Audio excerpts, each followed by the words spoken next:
Hello friends, welcome to Bits of Me. This video is sponsored by Gen Reviews. Please visit www.genreviews.online.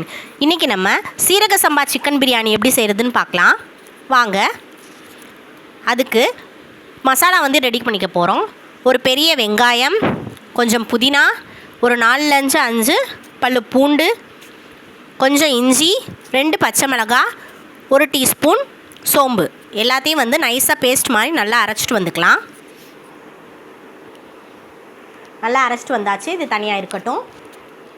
இப்போ ஒரு குக்கரில் இந்த கரண்டியில் ஒரு 6 கரண்டி ஆயில் நான் சேர்த்துருக்கேன். இன்றைக்கி நான் நெய் எதுவும் சேர்க்கலை. ஆயில் நல்லா சூடானதுக்கப்புறம் கொஞ்சமாக சோம்பு சேர்த்துக்கலாம். அப்புறமா வாசனை ஜாமான்லாம் சேர்த்துக்க போகிறோம். பட்டை, கிராம்பு, பிரிஞ்சி இலை, ஏலக்காய் எல்லாம் சேர்த்துக்கலாம். ஒரு மீடியம் சைஸ் வெங்காயத்தை சின்ன சின்னதாக நறுக்கி அதையும் உள்ளே சேர்த்துக்கலாம். ஒரு 2 தக்காளி, மீடியம் சைஸ் தக்காளியை ஃபைனாக சாப் பண்ணி அதையும் உள்ளே சேர்த்துக்கிறோம்.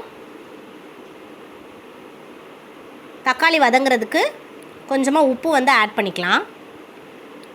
இப்போ அந்த மசாலா விழுதை இதில் ஆட் பண்ணிக்க போகிறோம்.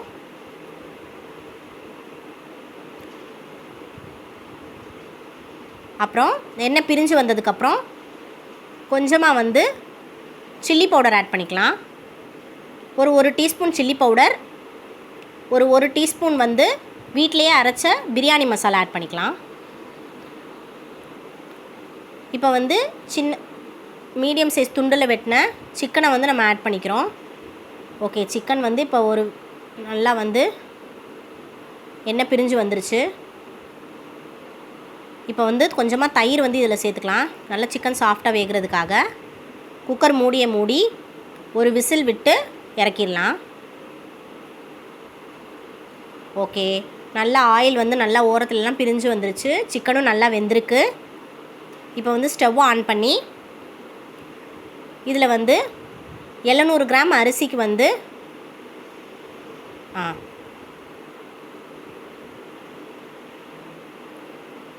ஒரு 1:2 ரேஷியோவில் தண்ணி சேர்த்துருக்கேன்.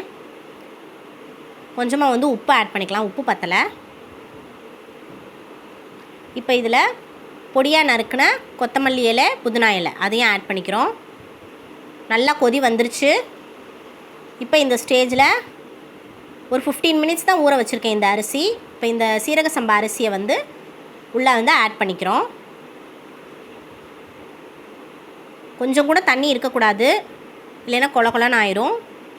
நம்ம ஊற்றிருக்க தண்ணியே கரெக்டாக இருக்கும். 1:2 ரேஷியோவில் ஊற்றினாலே கரெக்டாக இருக்கும். தண்ணி இல்லாமல் எல்லாத்தையும் வடித்து உள்ளே சேர்த்தாச்சு. இப்போ குக்கர் மூடியை மூடி ஒரு விசில் கரெக்டாக வந்தோடனையும் ஆஃப் பண்ணிடலாம். விசில் வந்துருச்சு. ஆஃப் பண்ணிவிட்டு இந்த ஒரு 2 நிமிஷம் கழித்து இந்த மாதிரி யாரெல்லாம் எடுத்து விட்டுறலாம். இப்போ பாருங்கள் எவ்வளோ உதிரியாக சிக்கன் பிரியாணி தயாராகிடுச்சு.